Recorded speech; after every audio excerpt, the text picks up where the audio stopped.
नगर news 24 प्रतिबिंब जनमानसांचे। राष्ट्रीय छावा संघटनेच्या वतीने जिल्हाधिकारी कार्यालय येथे लाक्षणिक उपोषण। मराठा आरक्षणासाठी मनोज जरांगे पाटील यांच्या नेतृत्वाखाली सुरू असलेल्या संपूर्ण महाराष्ट्रभर आमरण उपोषणाला सकल समाज बांधव प्रतिसाद देत आहेत। त्याच अनुषंगाने राष्ट्रीय छावा संघटना आणि सकल मराठा समाज बांधवांच्या वतीने नगर जिल्हाधिकारी कार्यालयासमोर एक दिवसाचे लाक्षणिक आमरण उपोषण आज सकाळी सुरू करण्यात आले। जय जिजाऊ जय शिवरायांच्या जय घोषाने परिसर दणानून सोडला। एक मराठा लाख मराठा, कोण म्हणतं देत नाही घेतल्याशिवाय राहत नाही। मनोज जरांगे पाटील तुम आगे बढ़ो हम तुम्हारे साथ है, अशा घोषणा देण्यात आल्या। या आंदोलनात राष्ट्रीय छावा संघटनेचे युवक प्रदेश अध्यक्ष प्रवीण कानवडे, संभाजीराव हासे, बाळासाहेब ढमाले, दिनकर घुले, सुदाम दवंगे, अर्जुन सोनावणे, जालिंदर राऊत, सुरेश दळवी, बिपिन गजय, सुरेश चव्हाण, विलास नवले, एकनाथ शेळके, ऋषिकेश राऊत, कैलास काशीद, रत्नाकर सातपुते, सुनील राऊत, रावसाहेब गडाख, रामदास गडाख, चंद्रकांत सोनावणे, प्रमोद दुशिंग, सागर बोयटे, श्रीकांत वैद्य, सुरेश भोसले, मनोज हासे आदींसह समाज बांधव मोठ्या संख्येने उपस्थित होते।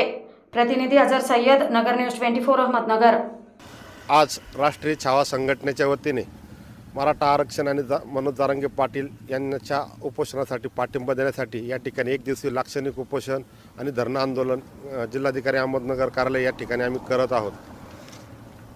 गेल्या शासनाने महिनाभरापासून मनोज जरांगे पाटलांना जे आश्वासन दिलं होतं की मराठा समाजाचा ओबीसीमध्ये समावेश करून कुणबी प्रमाणपत्र देण्यात येतील, त्यासाठी शासनाने 30 दिवसाची मुदत मागितली होती आणि जरांगे पाटलांनी 40 दिवसाची मुदत दिली होती, परंतु शासनाने अद्यापपर्यंत कुठलाही निर्णय याच्यावर घेतला नाही। आणि त्यानंतर मनोज जरांगे पाटलांनी दिलेल्या अल्टिमेटमप्रमाणे 25 तारखेपासून आमरण उपोषण पुन्हा सुरू केलेलं आहे। आणि त्याचाच एक भाग शासनाने त्यांची जी फसवणूक केली संपूर्ण मराठा समाजाची, त्याचा निषेध म्हणून आम्ही या ठिकाणी आज लाक्षणिक आणि धरणं आंदोलन करत आहोत। शासनाने जी शिंदे समिती नेमली आहे, ही शिंदे समितीच मुगास बोगस असून कुठल्याच प्रकारचं काम केलं नाही। फक्त शासन याचा शिंदे समितीच्या मार्फत फार्स करण्याचं काम या ठिकाणी करत असल्याचं दिसत आहे।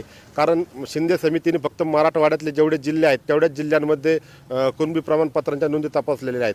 पश्चिम महाराष्ट्र आणि उर्वरित महाराष्ट्रामधल्या नोंदी काही तपासलेल्या नाही आहेत। आणि शासनाने जी आत्ता 2 दिवसापूर्वी मुदतवाढ दिली 2 महिन्याची, त्या मुदतवाढीमध्ये सुद्धा त्यांच्या कार्यक्रमामध्ये पश्चिम महाराष्ट्र आणि उर्वरित महाराष्ट्राचा कुठेही उल्लेख नाही।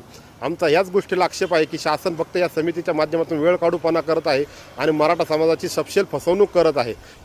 त्यामुळे शासनाने आता मराठा समाज महाराष्ट्रभर पेटलेला आहे, कारण आता आरक्षण घेतल्याशिवाय कुठल्या प्रकारे आम्ही थांबणार नाही। त्यामुळे शासनाने या सर्व गोष्टींची गंभीर दखल घ्यावी आणि त्वरित लवकरात लवकर आरक्षण द्यावं।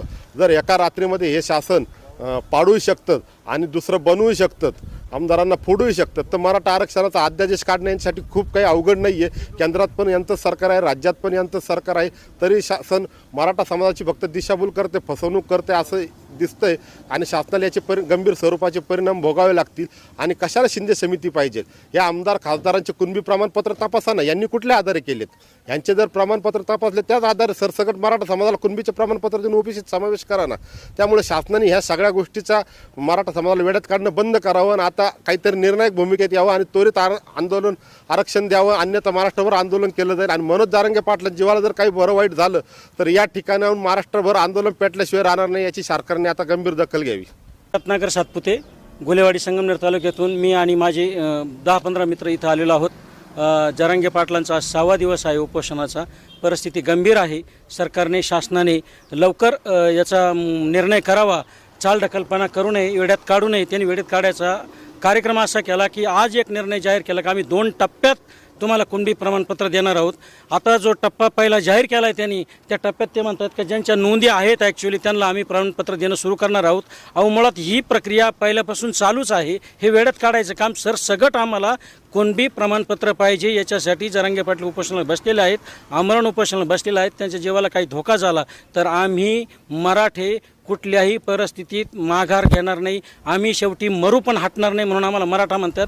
याची शासनाने गंभीरपणे दखल घ्यावी। धन्यवाद। ठिकाणी बसलेलं आहे, नगरचं कलेक्टर ऑफिस आहे आणि या ठिकाणी आम्ही जरांगे पाटलांना आम्ही पाठिंबा देण्यासाठी इथं बसलेलो आहोत। जर जरांगे पाटलांना काही झालं आणि तर आमचा मराठी जो समाज आहे तो पेटून उठेल आणि आरक्षण द्यायचं नाही म्हणजे ही कोणती गोष्ट झालेली आहे? तर आरक्षण तुम्ही जर प्रमाणपत्र देत आहेत, तुम्ही सांगतायत, पण आरक्षण तुम्ही देत नाही आहे. तुम्ही सरसकट आरक्षण द्यायला पाहिजे मराठा समाजाला. बाकीच्या समाजाला तुम्ही आरक्षण देत आहे. आमचे लेकरं बाळं त्यांना कुठं जर 300-400 रुपयामध्ये बाकीच्यांचे ॲडमिशन होतात. आमच्या मुलांना 1.5 लाख रुपये लागत आहेत. आमच्या मुलांकडं टक्केवारी असूनही कमी टक्केवारीच्या मुलांना जर तुमच्या नोकऱ्या भेटत असतील, आमच्या मुलांनी करायचं काय? तर मराठी समाजाला आरक्षण मिळणं हे तितकंच गरजेची गोष्ट आहे. सरकारला पाया पडून नम्रतेची विनंती आहे. आजपर्यंत आम्ही गरीब आहोत आणि गरीब आहे आणि गरीब राहणारच. आमचं आंदोलन हे गरिबामध्येच होणार, पण तुम्हाला कळणार देखील नाही आम्ही काय केलं ती. मराठ्याची जात आहे आमच्यावाली. तेव्हा सरकारला पाया पडून नम्रतेची विनंती. जर जरांगे पाटलांच्या हृदयाला, काळजाला, मनाला धक्का जर पोचला तर सरकारला एकच विनंती आहे, तर तुम्हाला किती धक्के बसतील याचा तुम्ही विचार करा. कायद्याचं नियमानं आमच्यावरती अन्याय करू नका आणि आम्हाला लवकरात लवकर मराठ्यांना आरक्षण द्या. आम्ही जरांगे पाटलांच्या पाठीमागं खंबीरपणे उभे आहोत, एवढंच आम्हाला सरकारला सांगायचं आहे. नवीन बातम्या आणि ताज्या घडामोडींसाठी आजच आपल्या चॅनलला सबस्क्राईब करा.